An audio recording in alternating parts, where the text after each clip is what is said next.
Anda masih menyaksikan IDX Conversation Closing. Pemirsa, sejumlah negara lazim menggunakan utang sebagai sumber pendanaan untuk pembangunan.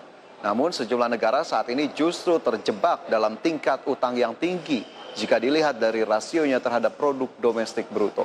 Dan kita simak informasi selengkapnya dalam tayangan IDX Statement berikut ini.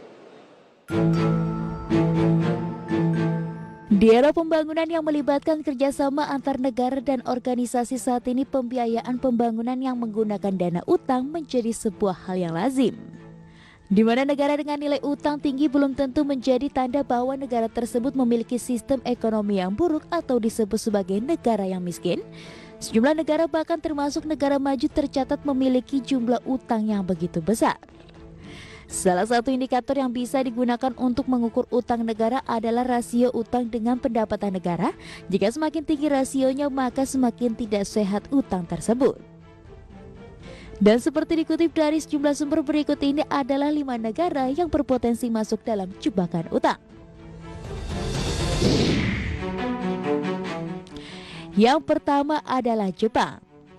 Negeri matahari terbit ini tercatat memiliki rasio utang dibanding pendapatan negara yang tinggi, yaitu mencapai 177,08%.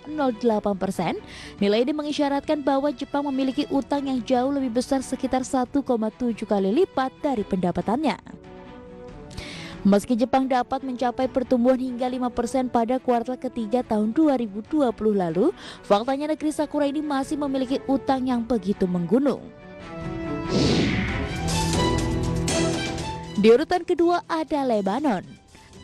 Situasi keuangan di negeri rumpun Arab ini semakin memburuk dalam beberapa tahun terakhir, tidak hanya disebabkan oleh kondisi COVID-19 yang semakin parah, tetapi juga ledakan besar di Beirut pada Agustus 2020 lalu yang menewaskan 200 orang dan menghasilkan kerugian hingga 15 miliar dolar Amerika atau setara dengan 210 triliun rupiah. Tak heran jika Lebanon memiliki rasio utang dengan pendapatan negara mencapai 167,21%.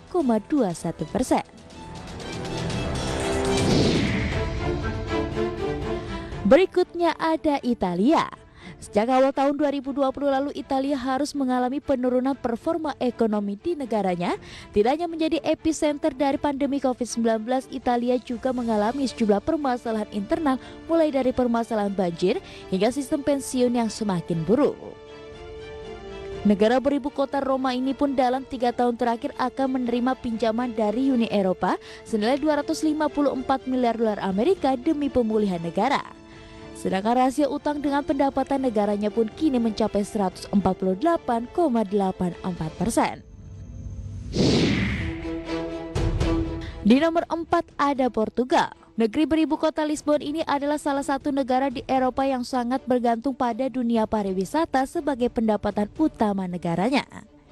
Sehingga pukulan dunia pariwisata akibat pandemi COVID-19 membuat ekonomi negara ini hancur lebur. Bahkan pendapatan negara pada Oktober 2020 lalu tercatat minus 5,8% dari tahun sebelumnya. Tak heran jika rasio utang dengan pendapatannya mencapai 130,27%. Atau nilai utangnya lebih besar sekitar 1,3 kali lipat dari pendapatan negaranya. Di urutan terakhir ada Perancis. Saat ini Perancis menjadi negara dengan pengeluaran terbesar di Eropa dalam rangka upayanya melakukan pemulihan selama pandemi COVID-19. Akibatnya negara yang dipimpin oleh Presiden Emmanuel Macron ini harus mendapatkan paket stimulus dari Uni Eropa senilai 121 miliar dolar Amerika atau setara sekitar 1,7 kuadriliun rupiah. Dengan kondisi ini, utang negara pun terus meningkat dengan rasio mencapai 110,01%.